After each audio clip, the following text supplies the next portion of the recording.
Canada के PM Justin Trudeau ने corona virus को देखते हुए पिछले महीने एक बिल पास किया। उस बिल में ट्रकर्स के लिए यह मैंडेटरी कर दिया गया कि जो भी ट्रकर यूएस कनाडा बॉर्डर से ट्रेवल कर रहा है उनको क्वारंटीन में रहना और वैक्सीन लगवाना दोनों ही मैंडेटरी है। अब इसे ट्रकर प्रोटेस्ट क्यों कहा जा रहा है? वो इसलिए क्योंकि ये जो कायदा कानून है ये सिर्फ ट्रक ड्राइवर्स के लिए लाया गया है। जिस तरह फार्म लॉस फार्मर्स के लिए लाया गया था जिन्होंने ट्रैक्टर के साथ प्रोटेस्ट किया था, इसी तरह कनाडा में ये लोग ट्रक के साथ प्रोटेस्ट कर रहे हैं। अब आखिर प्रोटेस्ट हो क्यों रहा है? वो इसलिए हो रहा है क्योंकि जो ट्रकर्स हैं, जो ट्रक ड्राइवर्स हैं, वो मांग कर रहे हैं कि जो भी कोविड-19 रेस्ट्रिक्शंस लगाई गई है, ये जो भी कायदे कानून लेकर आए गए हैं, इन सभी रेस्ट्रिक्शंस को खत्म कर दिया जाए। क्या आपने कुछ कॉमन नोटिस किया ट्रक प्रोटेस्ट और फार्म प्रोटेस्ट के बीच में?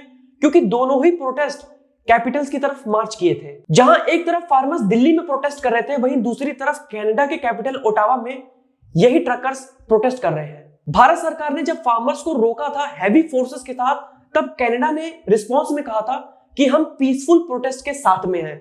लेकिन जब आपके ही कंट्री में प्रोटेस्ट हुआ तब आपने क्या किया?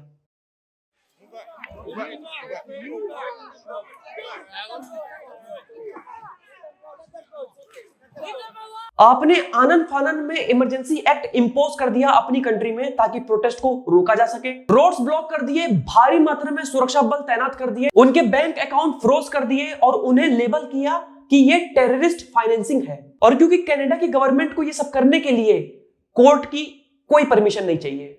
अब मैं आपसे जानना चाहता हूं, emergency act law and order maintain करने के लिए लगाया गया है या फिर ट्रक प्रोटेस्ट को कुचलने के लिए? किसी भी देश का सबसे पावरफुल टूल इमरजेंसी एक्ट होता है। अरे हमारी गवर्नमेंट से कुछ सीखो कि बिना इमरजेंसी एक्ट लागू किए कैसे ह्यूमन राइट्स वायलेशन करना है, कैसे इलीगल डिटेंशन करना है, फेक चार्जेस लगाने हैं, प्रोटेस्ट को रोकना कैसे है और प्रोटेस्टर को तोड़ना कैसे है। इमरजेंसी एक्ट लगाना तब सही है जब पूरे देश में अफरा तफरी का माहौल हो या पूरे देश में दंगे हो, ना कि किसी देश के किसी एक हिस्से में प्रोटेस्ट हो और इमरजेंसी एक्ट लगा दो। मैं पीसफुल प्रोटेस्ट के सपोर्ट में हूं, लेकिन अगर उसी प्रोटेस्ट से हथियार बरामद हो या फिर वो पीसफुल प्रोटेस्ट की कैटेगरी से बाहर हो जाए, राइट्स में बदल जाए, तो मैं ऐसे प्रोटेस्ट के सख्त खिलाफ हूं।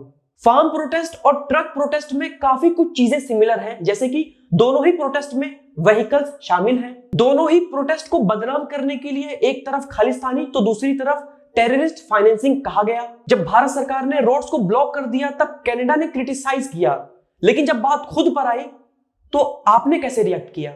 यहां शहीद किसानों को मुआवजा देने से इनकार किया गया, इलेक्ट्रिसिटी, वाटर, इंटरनेट पर पाबंदी लगा दी गई। वहां आपके देश में बैंक अकाउंट सस्पेंड किया गया, इमरजेंसी एक्ट लगाया गया।